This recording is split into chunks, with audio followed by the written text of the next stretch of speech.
G'day everyone, I have here today for you the Attack Shark R6. Good budget mouse, get that out of the way.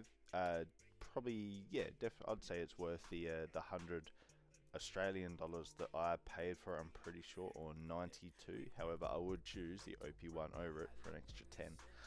Anyway, this is about the R6.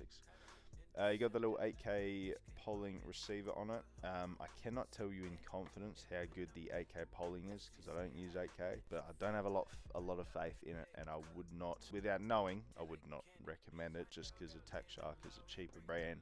You're not going to get probably the amazing sort of performance you'd be hoping for. It says it's got 8K, I'd maybe trust 4K on it, maximum. 2K and 1K, fine. The sensor on it, I've had a few issues with how smooth it is, and in rainbow, for me, for some reason this mouse, it just fucks my sensitivity. Like it switches it constantly. Like for some, I don't know how it does it, but it screws me over massively. Yeah, in the box you'll get your cord, your stiff cord, only use it for charging, don't plug it in while you're using it, it's stiff as. Grips, skates, all the extras, bits and bobs. I don't have my favorite skates on these at the moment, but these work all right. Simple box, all that sort of jazz, you know, about what you'd expect for $100. I am selling it, so yeah, I can't say it's my favorite mouse, but all in all, good. The shape, which is the most important part of mouses in general. This one, people compare it to the OP1 a lot, and I can see how it is sort of a thinner, same shape-ish sort of one of the OP1. However, for me, it is more similar to an Atlantis or XM2, I feel like, just because of the inwards taper and how the top does kind of, it doesn't flare, it's fairly straight, but it feels like it flares out a bit because of the teeny bit of camber basically you're having it. All the clicks feel nice. The two clicks up here are a little bit heavy.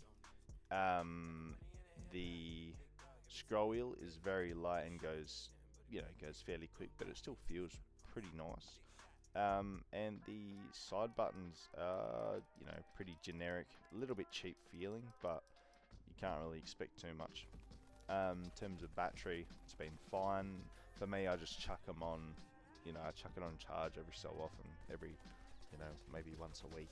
But less than that you would have to. I don't think it ever goes down below 50, but for the price point and that sort of stuff, good mouse, can recommend it. But yeah, like I was saying, the shape is more akin to the Atlantis XM2, but less, less, I don't know what I'm trying to say, less intense sort of camber. As you see, the OP1, it's hard to show it on here, but the OP1 straight sides, the Attack Shark, it cambers inwards, tapers in. So just be aware when you're buying mouses about that. I think that's one of the things about mouses that I don't like. I like straight sides. Apart from the R6 thing, I haven't had any issues with it.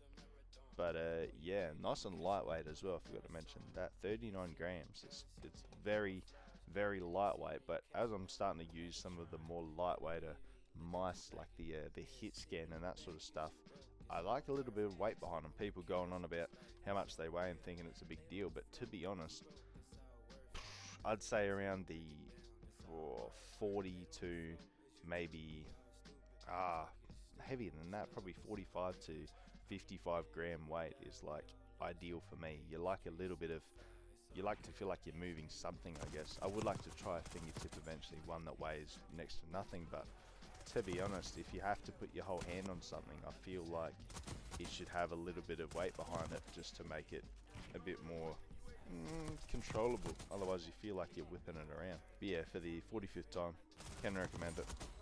Good, lightweight, budget mouse. I'd choose the OP1 over it, and maybe another different mouse, but if you're looking at it, think you like the look of it, it is good. It'll fit just about any. For me, it'd have to be more of a clawy sort of shape, and if it's 39 grams, fingertip will work really well on this mouse, but you will not probably be able to fit your hand over it. This is definitely a smaller mouse, as you can see, pretty much identical to the OP1.